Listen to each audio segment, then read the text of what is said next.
예, 논평 좀 부탁드리겠습니다.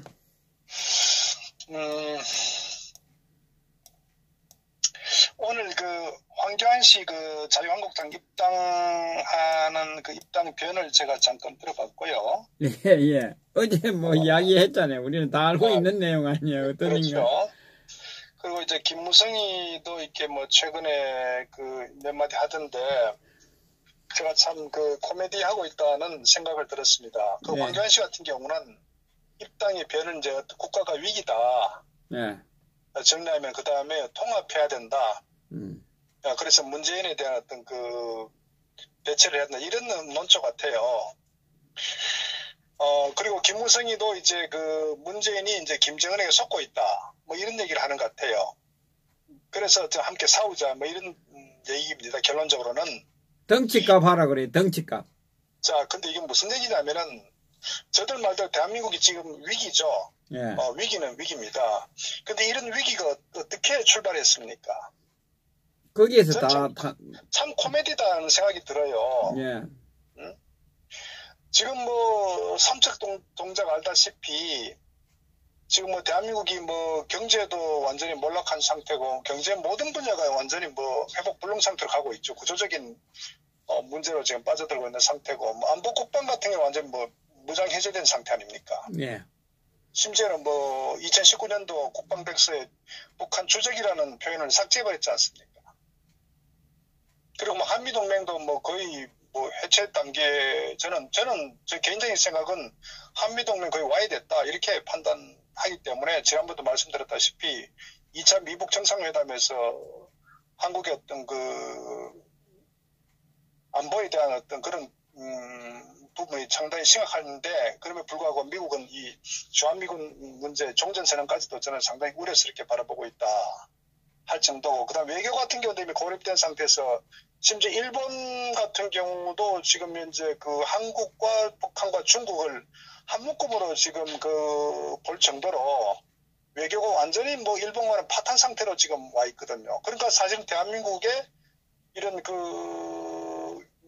안보든 경제든 외교든 모든 부분이 지금 완전히 회복 불능 상태로 지금 빠져들고 있기 때문에 심각한 위기는 맞죠. 근데 이 부분에 대해서는 너도 나도 할 것 없이 소위 보수 우파라고 자청하는 어떤 이 사람들이 전부 다 걱정을 한단 말이에요. 근데 저는 참 불과 2년 전만 하더라도 대한민국이 이렇지 않았잖아요. 결국 이 핵심이 뭡니까? 탄핵 아닙니까? 그런데 정작 그 원인에 대해서는 일절 언급하지 하고 있지 않잖아요. 황교안 씨도 마찬가지예요. 그러니까 제가 이 인간들은 뇌가 정말 잘못됐든지 저는 문제가 심각하다 이렇게 보는 거예요.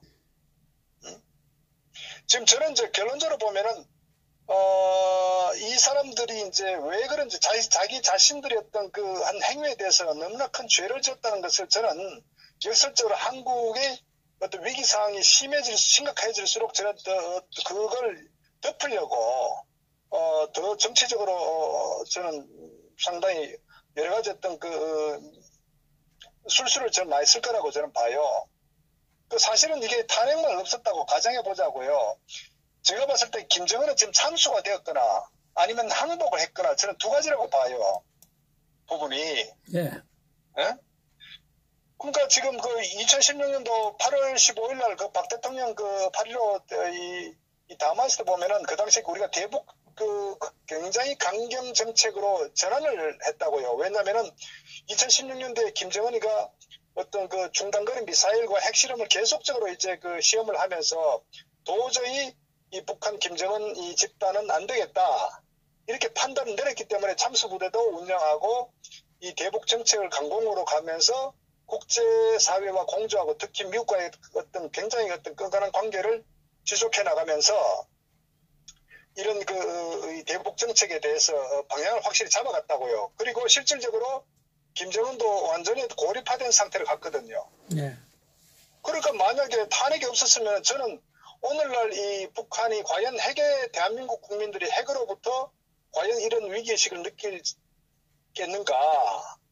그리고 저는 분명히 이미 끝장났다고 저는 판단해요. 맞습니다. 왜냐하면 북한 자체는 그 당시에 뭐 워낙 그 고립된 상태였기 때문에 그런데 그 숨통을 누가 터줬습니까? 결국은 이 문재인 좌파 정권의 종북 주사파 정권이 김정은의 숨통을 터준 거 아닙니까? 예, 김정일이 김대중이 살려주듯이 그러니까요. 똑같습니다.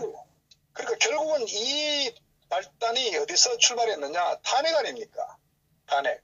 그리고 그 촛불등 국민들, 소위 국민들인데 그 학생들, 전교조에 결국은 정말 어떤 그 통제되는 학생들, 그리고 소상공인들 전부 촛불 들고 나오고, 그 다음 전라도에서 차가 1000대가 그 당시에 왔다 그랬다고요.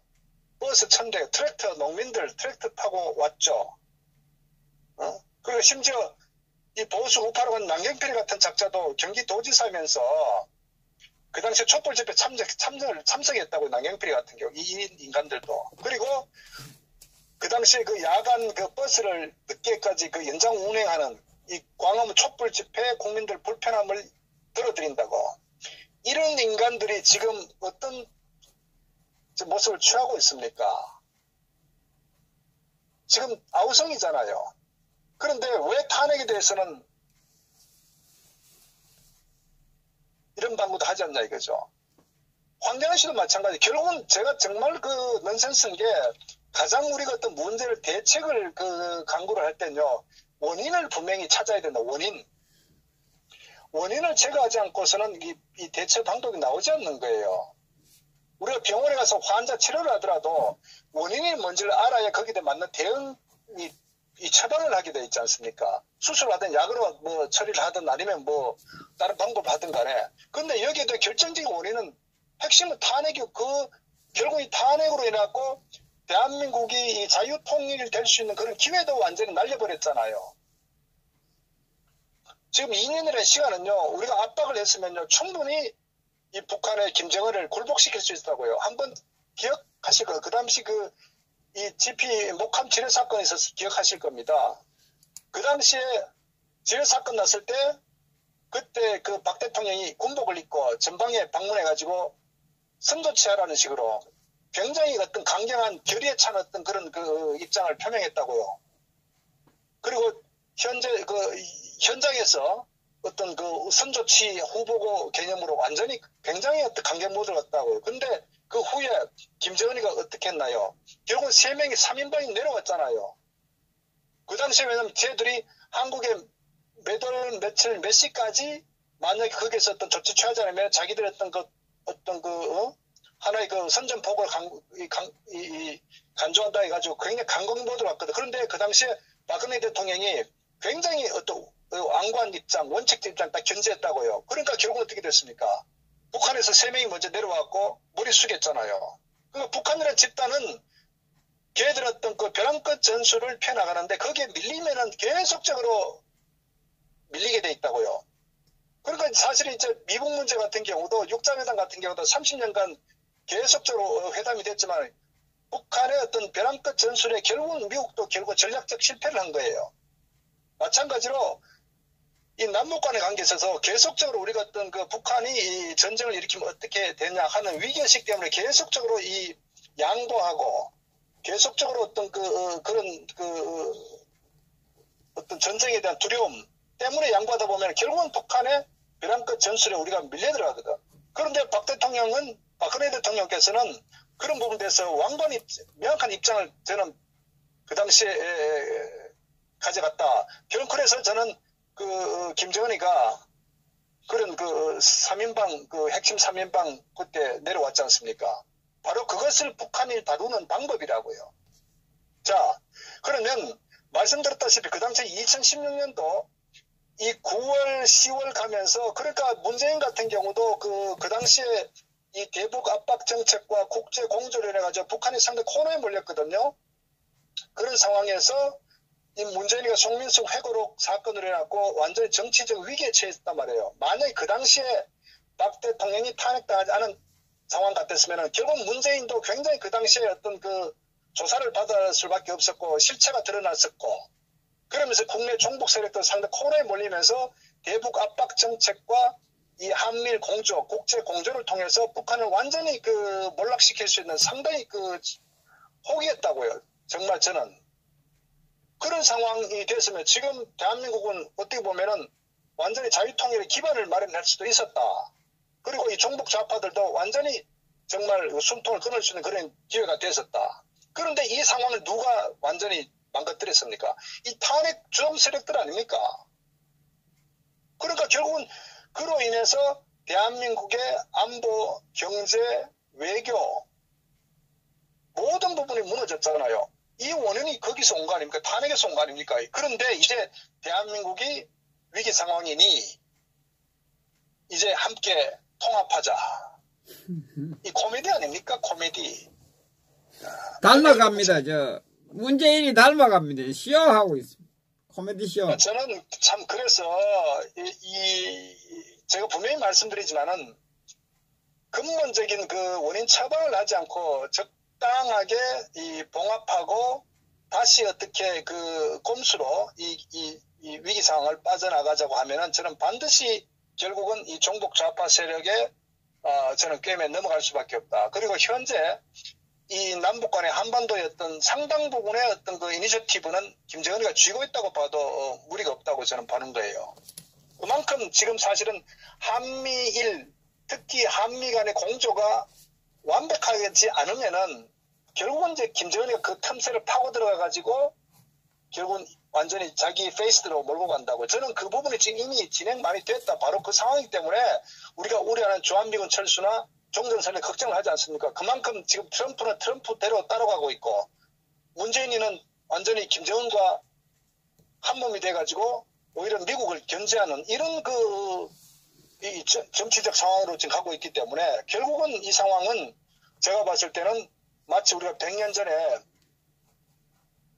이 조선 말기였던 그런 결국은 이 나라가 결국은 무너지는 그런 과정과 흡사하다.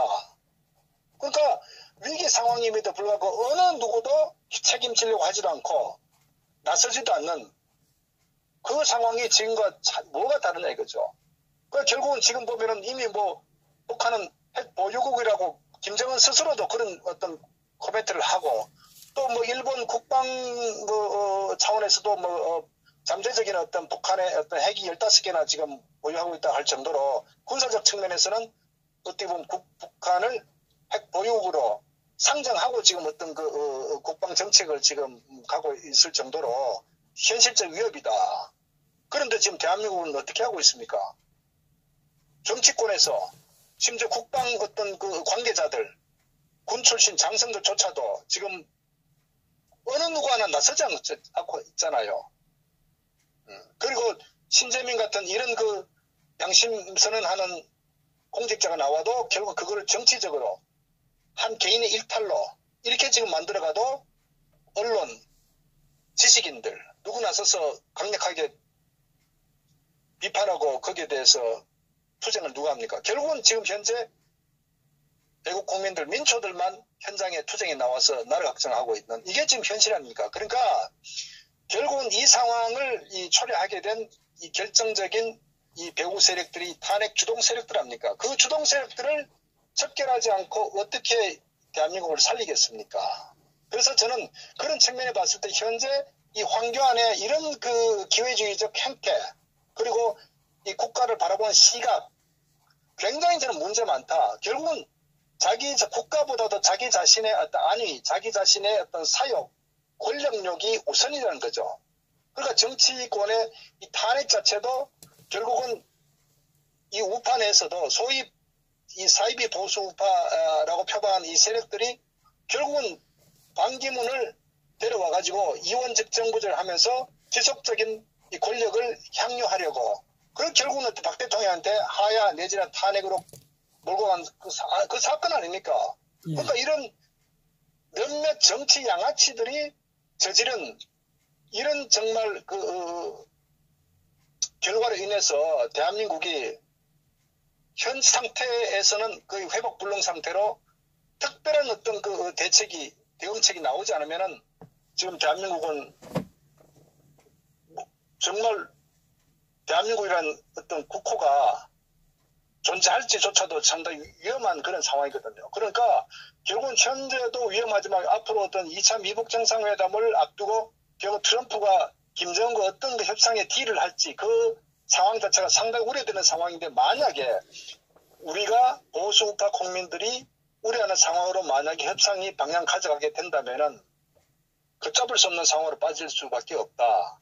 그래서 결국 이 상황에 대해서 소위 정치권, 정치인들은 정말 심각하게 봐야 되는데 아직도 저들은 자신들 공천과 자신들의 정치적 미래를 우선하는 국민들의 안위나 국가의 어떤 그 안위보다는 이게 지금 현실이거든. 이러니까 결국은 이 상태로 가게 되면은 과연 자유대한민국이 존재할 것인가. 현재는 어쨌거나 자유대한민국 역사의 뒤안길로 사라지고 있는 그런 길로 지금 가고 있다. 저는 그래 보면 현재 상황 가게 되면은. 그럼에도 불구하고 정신 못 차리고 있다 이겁니다. 바로 그것이 이 김무성이 같은 이 정말 양아치 쓰레기가 자기 어떤 행위에 대해서 너무나 큰 죄를 지었기 때문에 수습이 불가하니까 이제 자기 어떤 그 변명 내지는 주변의 어떤 방패막이 도구를 이용해 가지고 좀 빠져나가려고 이런 지금 행위를 지금 하고 있다. 거기에 이 황교안이라는 작자가 기회적 끝판왕 아닙니까? 이런 인간을 추종하고 지지하는 국민들은 정말 김정은이가 적화 후에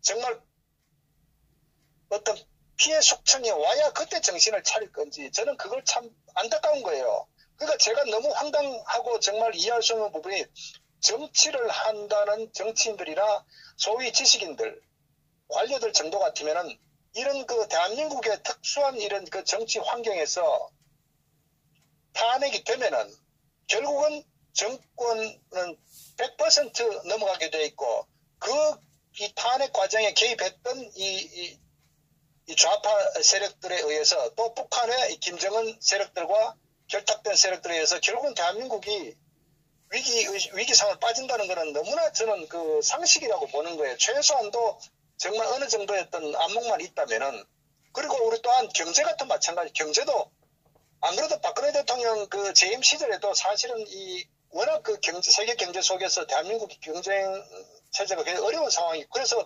우리가 4대 이 개혁을 강력하게 추진해야 되는데 이 좌파들이 발목을 잡았잖아요. 그 상황에서 뿐만 아니라 노무현이 경제를 망쳤잖아요. 그리고 좌파가 들어오면 경제를 망친다는 것에 대해서 너무나 잘 알고 있음에도 불구하고 결국은 제가 드린 말씀은 탄핵이 이루어지게 되면은 대한민국은 굉장히 그 회복불능의 소용돌이로 빠져들 수밖에 없다는 것을 최소한도 어느 정도의 상식이 있다면 저는 예측할 수 있었다. 그럼에도 불구하고 탄핵을 밀어붙였다 이거죠. 그리고 이제 와서 대한민국 걱정을 하고 있습니다. 국민들 걱정하고 있습니다. 이거 얼마나 코미디입니까? 그러니까 저 국회의원 선거가 다가오니까 그러죠. 그러니까 저는요 냉정하게 말씀드리면 지금 앞으로 특단의 대책이 없으면은 저는 굉장히 대한민국이 위기상 가고 있다. 심지어 최근에 그 한겨레 같은 경우는 애국가의 어떤 그 필요성에 대해서도 의문점을 제시했다고요. 마치 그 애국가 어떤 그 작곡가 안익태 선생을 신일로 몰아가지고 그건 무슨 얘기? 결국은 이 모든 것들이 하나하나 북한을 주적해서 삭제하고 애국가의 어떤 존재 부분에 대해서도 부정하는 그리고 건국에 대한 그 이념과 경국 일부터도 부정하는 이런 모든 것들이 하나씩 체계적으로 커다란 시나리오에 의해서 이루어지고 있는 상황이다. 그 연장선상에서 이 김정은과의 어떤 여러 가지 이 군사적인 합의, 경제 어떤 지원, 반미 활동, 언론을 통한 어떤 선동, 또 김정은의 어떤 미화, 이런 전체적 부분들이 결국은 큰 틀에서 바라보면 김정은의 적화 방향으로 시나리오에 따라서 저는 그 김정은이가 통제하고 있는 상태로 가고 있는 거 아니냐는 어떤 그 의혹을 지울 수가 없다는 것이 제 판단이거든요. 이 상황에 대해서 핵심을 꿰뚫어야 되는데 자꾸 보면은 문재인이가 속이고 있다. 이런 그 초등학생 같은 얘기를 하고 있는 거예요. 실체를 우리가 접근해야 되는데. 그러니까 저는 그래서 현 정치권 자체의 이 인물들이 과연 정치를 할 자격이 있고 과연 정치적 안목이 있고 이 대한민국의 현재 위기 상황을 제대로 직시하고 있는지 저는 도저히 이해할 수가 없다는 겁니다. 핵심은 뭐냐면은 제가 판단은 북한의 김정은, 김영철 이 주축 세력들이 대한민국을 통제하고 저는 방향성을 제시하고 거기에 따라서 국내 종북주사파, 친북 이런 세력들이 행동대원이 돼가지고 착실히 움직이고 있고 거기에 이 숙주 같은 이 사법부, 행정부, 국회 전 분야에 또 이 민노총, 정교조 이 세력들이 완전히 뿌리를 내려고 대한민국을 완전히 저는 삭제하려는 그런 움직임에 가고 있다는 것을 좀 정확히 직시했으면 좋겠다. 그래서 이 문제를 해결하기 위해서는 근본적으로 북한의 이 김정은을 체제를 완전히 레짐 체인지하고 김정은을 참수하지 않으면은 저는 답이 없다 이렇게 보는 거예요. 그래서 이런 부분에 대해서 대북 강경 정책, 소위 말해서 우파라고 인식한다면은 철저한 대북 강경 정책, 미국과의 어떤 공조, 일본과의 공조를 통해서 이 문제를 극복하지 않으면은 저는 도저히 희망이 없다 이렇게 저는 판단하고 있습니다. 그래서 현 어떤 대한민국 위기 상황을 정확히 좀 직시했으면 좋겠다. 거기서 저는 해답이 있고 그 전에 이 탄핵 세력들은 반드시 척결시켜야 된다. 전 거기서 우파 국민들의 힘을 하나로 통합할 수 있다. 전 통합이란 거는 바로 그 전제가 있어야 된다는 얘기죠. 그러니까 막연하게 탄핵 세력들을 묶고 가자가 통합이 아니라 애국 국민들과 보수 애국 국민들을 통합하기 위해서 탄핵 주적 세력들을 반드시 척결해라. 그것이 통합의 첫걸음이다. 저는 그렇게 말씀을 드립니다. 그걸 하지 않으면 전부 다 위장 사꾸라다. 저는 그렇게 말씀드립니다. 예. 그리고 지금 어제도 우리 여수에 있는 동지님이 이야기했지만 황교안은 반기문과 같은 길을 걸을 것이다. 이렇게 지금 이야기하고 있는데 그 부분에 대해서 한 말씀.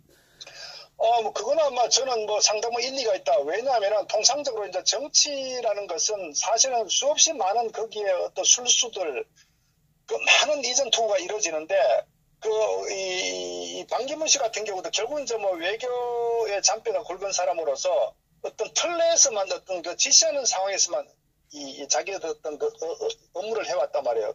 고건 총리도 마찬가지 아닙니까? 그 사람들, 황교안도 마찬가지. 공통점이 뭐냐면은, 실체가 밝혀지지 않은 상태에서 국민들의 막연한 기대치에 따라서 지지율이 높다는 게 공통점 하나고, 또 하나는 정치라는 부분에 있어서 결국은 어떤 반대 세력들, 또 음모 세력들, 다양한 어떤 환경에서 흔들어대는데 과연 생존할 수 있겠느냐.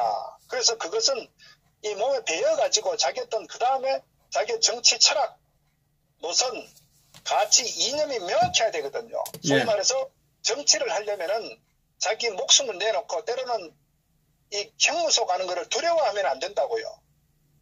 그런데 이 관료들 특성 자체가 보면은 소위 말해서 이 고위공직자를 지낸 사람들은 결국 어떻게 보면 그 자리를 엔조이한 사람들이 핵심 대부분이라고요. 소위 말해서 외풍의 영향을 받는 것보다는 승진해가지고 항상 지시하는 웰빙 어떤 DNA가 상당히 내재되어 있기 때문에 그런 측면에서 외부에서 어떤 어떤 자금이든 또는 조직의 어떤 통솔력이든 또 여러 가지 지지세력 어떤 많은 변화가 있으면은 그냥 주저앉아 버린다는 얘기라고. 그런 관점이기 때문에 결국 황교안 같은 경우도 만약 강력한 비판과 여러 가지 어떤 어떤 여러 가지 언론이든 또는 지지 국민들 돌아선다거나 등등 지지율이 떨어진다고 했을 때 과연 버틸 수 있겠느냐. 저는 그런 측면에 있어서 제2, 제3의 반기문 고건이지 않겠느냐. 그리고 더더구나 제가 판단한 것은 이 탄핵 과정에서 굉장히 기회적 형태를 보였다는 것은 그 사람은 국가권인가 정치적 어떤 개념 아젠다에 대한 부분에 상당히 저는 부족한 사람이다. 철저한 자기 자신의 어떤 사사로운 어떤 스케일이 크지도 않고 리더십도 없고 저는 그런 측면에서 봤을 때 이 황교안 씨 같은 경우는 오래 가기 쉽지 않을 것이다. 저는 그렇게 판단합니다. 그것은 바로 그 사람의 어떤 지난 행적을 보고 그렇게 판단하는 겁니다. 네, 그리고 지금 황교안 씨가 등장하는 것은 지금 좌파 정권이 거기에 놀아나고 있다고 미리 이제 왔다. 지금 어떤 분의 이야기 들어보니까 올해 주수쯤 되면 우리 그 보수파를 분열시키려고 하는 그것을 작전을 할 것이다. 뭐 이런 이야기도 들렸는데 그것이 일찍 오지 않았나 이런 생각을 해보거든요. 그 부분에 대해서는 어떻게 생각하세요? 저는 그래 내가 황교안 씨 얘기할 때 왜 이 사람 어리석냐면요. 황교안이 자신은 누가 뭐라고 해도 박근혜 대통령의 가장 수혜를 입은 이 제2인자입니다. 법무장관하고 총리하고 대통령 권한 대행까지 했습니다. 싫든 좋든 간에. 그러면 결국 뭐냐면 외부 좌파가 봤을 때는 결국은 어쨌거나 박근혜 정부와 생사콜락을 하는 사람으로 인식하고 있고 그것도 사실입니다. 사실이라고요. 집권 초부터 계속 공직에 있었고 마지막까지 했기 때문에. 그렇다면은 황교안 씨가 정치를 하려면요. 좌파들이 결국 탄핵에 대한 어떤 국정농단 세력으로 황교안도 끼어서 갈 때 이 사람이 생존하기 위해서 뭐 어떻게 해야 되냐면요. 탄핵이 잘못됐다는 것을 자기가 바로 잡아야 돼요. 그래서 그걸 가지고 좌파들과 싸워가지고 이 지난 그 박근혜 정부는 정말 국가와 국민을 위해 그 혼신을 다했다. 그리고 이 과정에 전부 다 어떤 이 언론, 선동 언론과 이 좌파 세력들에 의해서 농간에 서 결국은 무참하게 뭔가 법치와 이 국정이 무너졌다. 이렇게 해가지고 그걸 바로 잡아야 돼. 내가 바로 잡겠다. 이렇게 했을 때 황교안이가 가능성이 있는 거지. 황교안 씨가 친박을 두려워하고 자기가 이 박근혜 정부에 있었던 거를 자꾸 회피하려고 하고 마치 자기는 박근혜 정부 관계없다는 식으로 하게 되면요. 결국은 누워서 침 뱉기고 저는 손바닥으로 하늘 가리기다. 결국 그것은 굉장히 어리석은 정치적 판단이고 전략이라고 저는 봅니다. 제가 항상 말씀드리죠. 우파가 다시 통합하고 살아나려면요.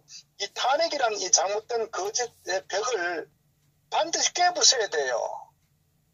그거를 극복하지 않으면요. 극복이라는 측면보다도 정면 돌파해서 바로 잡으면은 희망이 있고 바로 잡지 못하면은 영원히 이 탄핵 프레임과 이 국정농단 세력으로 결국은 도매값으로 넘어간다. 그것이 좌파들이 노리는 어떤 전략적 정치적 어떤 그 노림수이기 때문에 그런 측면 봤을 때 제가 봤을 때 너무나 이 자유한국당의 이 정치꾼들이 어리석다는 거예요. 머리가 굉장히 나쁘다는 거예요.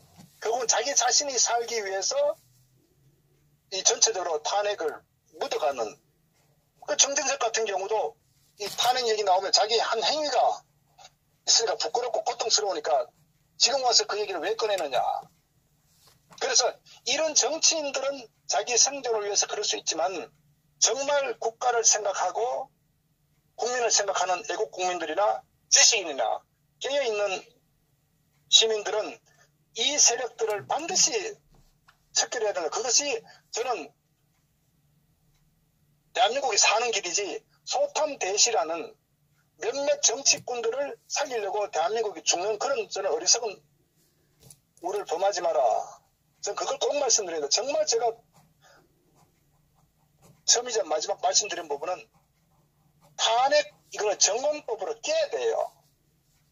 그걸 깨면은 우파가 살아난 거고 탄핵을 인정하고 묻어가면은 우파는 영원히 집권 불가능하다. 그리고 대한민국 사회는 법치가 무너지고 완전히 이 과정을 무시하고 수단 방법 가리지 않는 이런 그 대한민국의 어떤 그 사회 풍토가 조성되기 때문에 학생들에게 가르칠 명분도 없고 뭘 가르치겠습니까?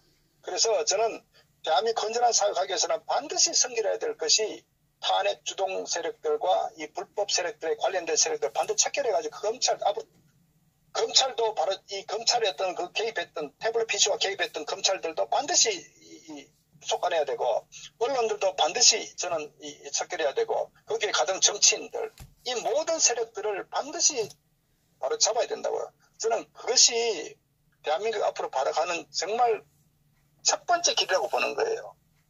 거기에 대한 인식이 바뀌면은 저는 희망이 없다고 봅니다. 예, 감사합니다. 수고하셨습니다. 네, 감사합니다. 네.